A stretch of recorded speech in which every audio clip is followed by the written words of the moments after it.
নির্বাচনটা চলছিল তখন আমরা শুনলাম যে বিরাট কোহলির সাথে একজন ক্রিকেটার যোগাযোগ করলেন, ভারতীয় ক্রিকেট বোর্ডের যিনি সভাপতি, যিনি আইসিসিরও সভাপতি এই সময়, জয় শাহর সাথে যোগাযোগ করা এবং তাকে জানানো, তাকে অভিযোগ করা যে বাংলাদেশের নির্বাচনে অনিয়ম হচ্ছে। এবং এবারও আমরা জানলাম, ইভেন মিডিয়া কর্মীদের থেকেই আমি জানতে পেরেছি এবং পরে আমি ভেরিফাই করেও দেখেছি যে দ্যাট ইজ রাইট, যে একটা প্রতিনিধি দল লন্ডনে গিয়েছে এবং নাজমুল হাসান পাপনের সাথে দেখা করেছে এবং দেখা করে সেখানে জয় শাহের সাথে বৈঠক করার জন্য তারা একটু যেন তিনি লবিং করে দেন বা বৈঠকের ম্যানেজ করে দেন সেটার জন্য তার কাছে অনুরোধ জানিয়েছেন। তো তখন আমার মনে হলো যে এটা অন্তত এই বিষয়টা মানুষের কাছে স্পষ্ট থাকা উচিত, কারণ এখানে আমরা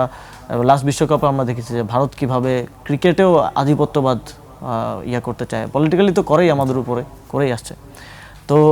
এবং সেখানে বাংলাদেশ ক্রিকেট বোর্ড একটা শক্তিশালী অবস্থান নিয়েছে, বাংলাদেশের জনগণ সমর্থন দিয়েছে যে বাংলাদেশ খেলতে যাবে না।